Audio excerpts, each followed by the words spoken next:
ଜୟ ଜଗନ୍ନାଥ ସ୍ୱାମୀ ନୟନ ପଥଗାମୀ ଭବ ତୁମେ। ତ ବର୍ତ୍ତମାନ ମୁଁ ଏମିତି ଏକ ବିଷୟ ଆଜି ଆରମ୍ଭ କରିବା ପାଇଁ ଯାଉଛି ଯାହାକି ଆପଣମାନ ସମସ୍ତଙ୍କୁ ଏ ବିଷୟ ଅଳ୍ପେ ବହୁତେ ଜଣାଥିବ। ତ ଚାଲନ୍ତୁ ଆମେ ଡେରି ନ କରିକି ଷ୍ଟାର୍ଟ କରିବା ସେ ବିଷୟଟି। ଯେମିତିକି ମୁଁ ପ୍ରଥମରୁ ଆପଣମାନଙ୍କୁ କହିଲି ଜୟ ଜଗନ୍ନାଥ ସ୍ୱାମୀ ନୟନ ପଥଗାମୀ ଭବ ତୁମେ। ତ ସେଥିରୁ ଆମର ବିଷୟଟି ବାହାରୁଛି ଜଗନ୍ନାଥ ମନ୍ଦିର। ତ ଚାଲନ୍ତୁ ଆମେ ଜଗନ୍ନାଥ ମନ୍ଦିର ସମ୍ପର୍କରେ ଆଜି କିଛି ଜାଣିବାକୁ ଚେଷ୍ଟା କରିବା। ତ ଯେମିତିକି ଆମେମାନେ ସମସ୍ତେ ଜାଣିଛନ୍ତି ଯେ ହିନ୍ଦୁ ଧର୍ମର ଚାରିଧାମ ମଧ୍ୟରେ ଅନ୍ୟତମ ହେଉଛି ଜଗନ୍ନାଥ ମନ୍ଦିର। ତ ଜଗନ୍ନାଥ ମନ୍ଦିର ଓଡ଼ିଶାର ପୁରୀ ସହରର ମଧ୍ୟ ଭାଗରେ ଅବସ୍ଥିତ। ଏଠାରେ ପ୍ରଭୁ ଜଗନ୍ନାଥ, ବଳଭଦ୍ର ଓ ମାତା ସୁଭଦ୍ରାଙ୍କୁ ଦେଖିବାକୁ ମିଳେ।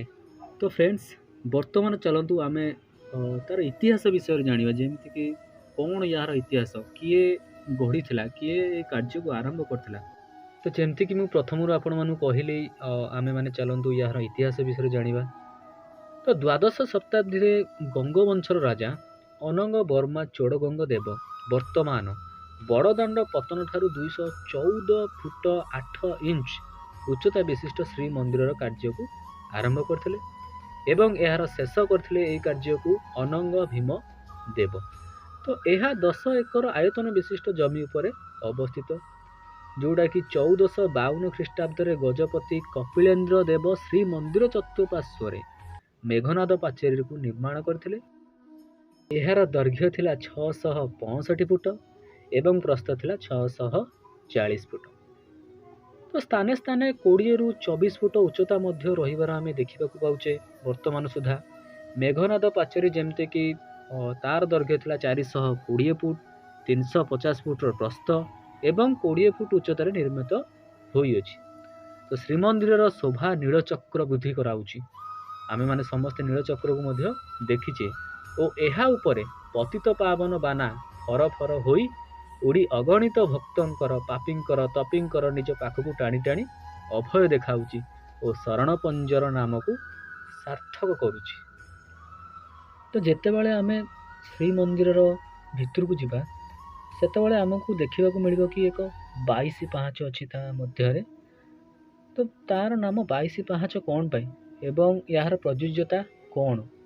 ତ କିମ୍ବଦନ୍ତୀ ଅନୁସାରେ ମତେ ଭାନୁଦେବ ନାମରେ ଜଣେ ନିଃସନ୍ତାନ ରାଜା ଜମ୍ବେଶ୍ୱରଙ୍କୁ ଆରାଧନା କରି ସୁନ୍ଦର ପୁତ୍ର ସନ୍ତାନଟିଏ ଲାଭ କରିଥିଲେ। ଜାତକ ତିଆରି କଲାବେଳେ ରାଜା ଜାଣିଲେ ତାଙ୍କ ପୁତ୍ରର ଆୟୁଷ କେବଳ 22 ବର୍ଷ। ପୁତ୍ରର ଅଳ୍ପାୟୁ ବାବଦରେ ଅବଗତ ହୋଇ ରାଜା ଭାନୁଦେବ ପୁନଶ୍ଚ ଜମ୍ବେଶ୍ୱରଙ୍କୁ ଆରାଧନା କଲେ। ଜମ୍ବେଶ୍ୱର ରାଜାଙ୍କ ଭକ୍ତିରେ ସନ୍ତୁଷ୍ଟ ହୋଇ ଶ୍ରୀମନ୍ଦିର ଭିତରେ 22 ପାହାଚ ନିର୍ମାଣ କରିବାକୁ ଆଜ୍ଞା ଦେଇଥିଲେ। ରାଜା 22 ପାହାଚ ନିର୍ମାଣ କରି ତାଙ୍କ ସନ୍ତାନର ଆୟୁ ବୃଦ୍ଧି ପାଇଁ ସେହି 22 ପାହାଚରେ ଗଡ଼ାଇ ଦେଇଥିଲେ। ତେଣୁକରି ଭକ୍ତମାନେ ନିଜ ନିଜ ପିଲାମାନଙ୍କର ଆୟୁକୁ ବୃଦ୍ଧି କରିବା ପାଇଁ ସେହି 22 ପାହାଚରେ ସେମାନଙ୍କୁ ଥରେ ନା ଥରେ ଗଡ଼ାଇ ଦେଇଥାନ୍ତି। ତାପରେ ଆମେ ଜାଣିବା ରତ୍ନ ସିଂହାସନ ସମ୍ପର୍କରେ। ତ ଏଥିରେ ମୋଟ 8 ଜଣ ଠାକୁର ଅଛନ୍ତି। ସେମାନେ ହେଲେ ଜଗନ୍ନାଥ, ବଳଭଦ୍ର, ସୁଭଦ୍ରା, ସୁଦର୍ଶନ, ମାଧବ ଦାରୁମୂର୍ତ୍ତି, ମଦନମୋହନ, ଶ୍ରୀଦେବୀ ଏବଂ ଭୂଦେବୀ। ମନ୍ଦିରକୁ ଯିବା ପାଇଁ 4ଟି ଦ୍ୱାର ରହିଅଛି, ଯେଉଁଟାକି ପୂର୍ବ ଦ୍ୱାର, ପଶ୍ଚିମ ଦ୍ୱାର, ଉତ୍ତର ଦ୍ୱାର ଓ ଦକ୍ଷିଣ ଦ୍ୱାର। ଗରୁଡ଼ ସ୍ତମ୍ଭ ଓ ଅରୁଣ ସ୍ତମ୍ଭ। ଶ୍ରୀମନ୍ଦିରର ଜଗମୋହନରେ 10 ଫୁଟ ଉଚ୍ଚତା ବିଶିଷ୍ଟ ଗରୁଡ଼ ସ୍ତମ୍ଭଟିଏ ଅଛି।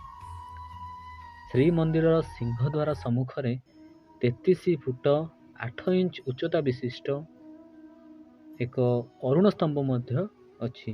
ଅଷ୍ଟାଦଶ ଶତାବ୍ଦୀରେ ଦ୍ୱିତୀୟ ଦିବ୍ୟ ସିଂହଙ୍କ ରାଜତ୍ୱ କାଳରେ ଅରୁଣ ସ୍ତମ୍ଭକୁ କୋଣାର୍କ ସୂର୍ଯ୍ୟ ମନ୍ଦିରରୁ ଅଣାଯାଇ ଏଠାରେ ସ୍ଥାପିତ କରାଯାଇଥିଲା। ତ ପ୍ରଭୁ ଜଗନ୍ନାଥଙ୍କର ଅଭଡ଼ା ହେଉଛି ଏଠାରେ ଆଶୀର୍ବାଦ ସଦୃଶ। ତ ଯେଉଁମାନେ ବି ଏ ଭିଡ଼ିଓ ଦେଖୁଛନ୍ତି, ଯେବେ ବି ପୁରୀ ଜଗନ୍ନାଥ ମନ୍ଦିରକୁ ବୁଲିବା ପାଇଁ ଯାଆନ୍ତି, ଦୟାକରି ଥରେ ଆମର ଅଭଡ଼ା ଖାଇକି ଦେଖିବେ।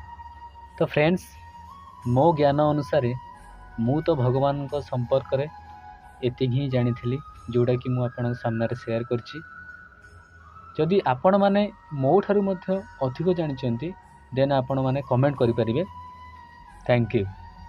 ଏଇଭଳି ଭିଡ଼ିଓ ଦେଖିବା ପାଇଁ ହେଲେ ଆପଣମାନେ এই ଚ୍ୟାନେଲଟିକୁ ସବସ୍କ୍ରାଇବ୍ କରନ୍ତୁ, ଲାଇକ୍ କରନ୍ତୁ ଆଣ୍ଡ ସେୟାର କରନ୍ତୁ।